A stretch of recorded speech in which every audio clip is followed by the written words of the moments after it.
दोस्तों, स्वागत है आप सभी का। आज के इस वीडियो में हम पढ़ने वाले प्रयत्न, और ये हमारा संस्कृत का चैप्टर 1 संज्ञा प्रकरण शुरू है। और इसमें हम अब तक 2 वीडियो कर चुके हैं, जिसमें कि फर्स्ट वीडियो में हमारा अब तक क्या हो चुका है, माहेश्वर सूत्र हमने फर्स्ट वीडियो में कंप्लीट किया। उसके बाद हमने क्या कंप्लीट किया, उच्चारण स्थान दूसरे पार्ट में। अब हम इस वीडियो में पढ़ने वाले हैं क्या, प्रयत्न, बाह्य और अभ्यंतर, इनके बारे में हम पढ़ने वाले हैं। तो अगर आपने इसके पहले के 2 वीडियोस नहीं देखे तो उसको ज़रूर जाके देखिए। और शुरू करने से पहले make sure you subscribe this channel. तो बिना किसी देरी करते हुए शुरू करते, क्योंकि पूरा का पूरा BMS फर्स्ट ईयर का सिलेबस इसी चैनल पे मैं फ्री में कवर करवाऊँगा। तो प्लीज़ सब्सक्राइब। चलिए शुरू करते हैं। तो सबसे पहले हम देखेंगे व्हाट इज़ प्रयत्न, और प्रयत्न की क्या परिभाषा है, व्हाट इज़ मीन्ड बाय प्रयत्न, प्रयत्न की क्या डेफिनेशन है।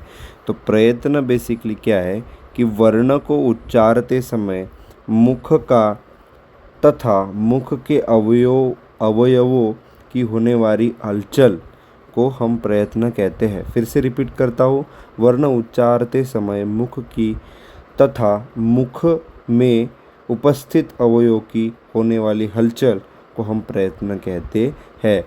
अब आप सोच रहे होंगे ये मराठी में दिया हुआ है और मैं हिंदी में बता रहा हूँ। तो अगर आप हमारे पुराने व्यूअर हैं तो आपको ये चीज़ अवश्य पता होगी कि क्या है कि मैं महाराष्ट्र में रहता हूँ, नागपुर से हूँ। और मैंने सबसे पहले लैंग्वेज मेरी मराठी चुनी थी, फिर मैं स्विच हुआ था हिंदी में।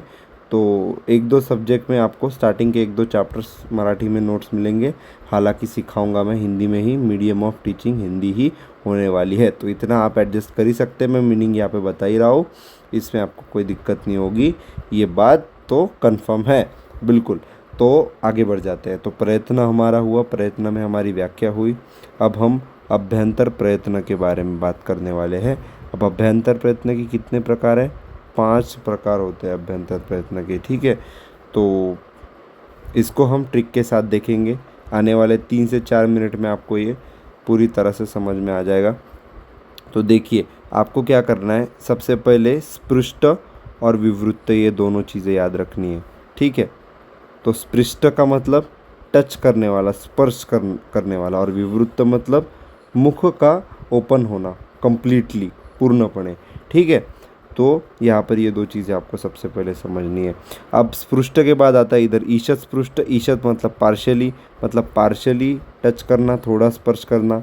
और उसके बाद आता है विवृत्त का ईशत विवृत्त। इस तरह से आपको याद हो जाएगा। ईशत मतलब पार्शली, तो माउथ का पार्शली ओपन होना, है ना।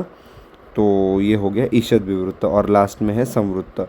तो आपको ये सीक्वेंस याद हो गया।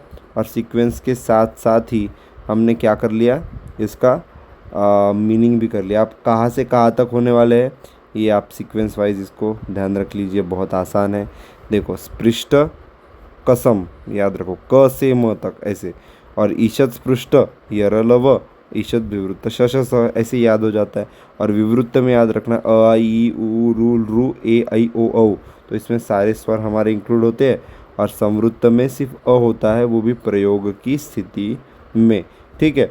अब यहाँ पे वही दिया है कि स्पृष्ट यानी कि टच, ईशत म्हणजे ईशत यानी कि थोड़ा, और विवृत्त यानी कि माउथ ओपन, तोंड उगड़े, माउथ ओपन यहाँ पे दिया हुआ है, ठीक है।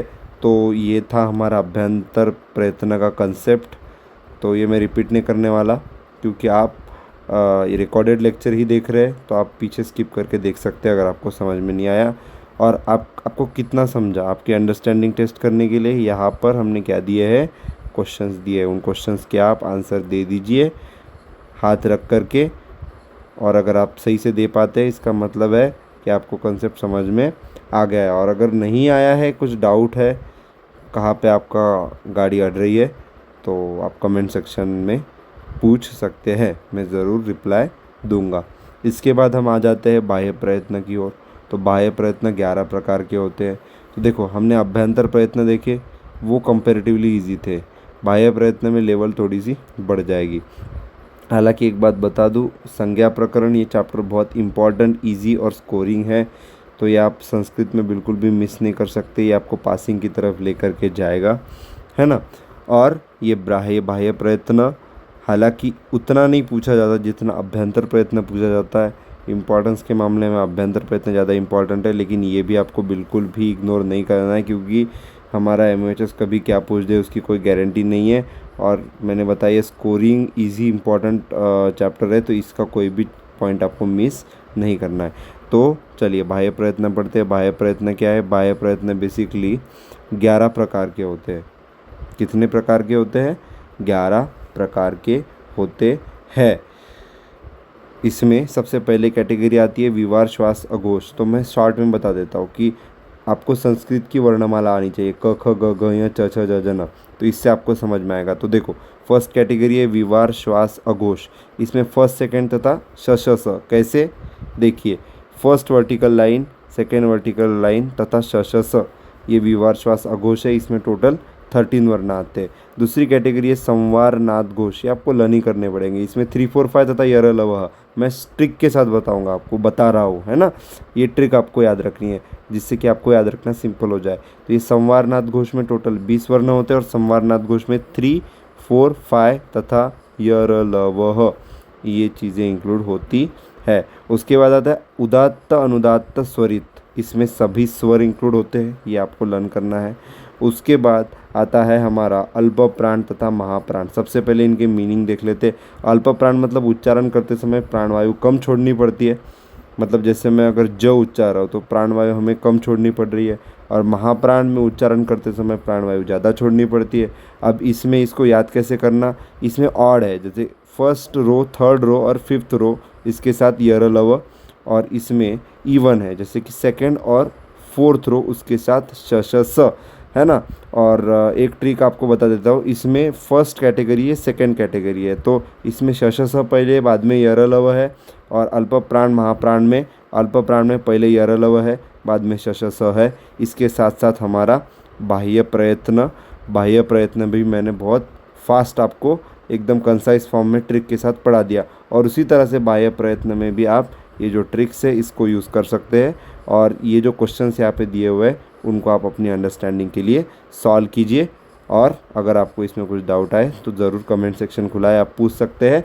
तो यहाँ पर ये थर्ड पार्ट अपना कंप्लीट हुआ, और इसके नेक्स्ट फोर्थ पार्ट में हम संज्ञा सूत्र पढ़ेंगे। संज्ञा सूत्र में हलंतम, अदर्शन, लोप, तस्य लोप, आदिरंत्यन संहिता। So stay tune and subscribe our channel for more such content, educational videos. मैं मिलता हूँ आपको इसके नेक्स्ट वीडियो में। तब तक के लिए जय हिंद, वंदे मातरम। चलिए जी।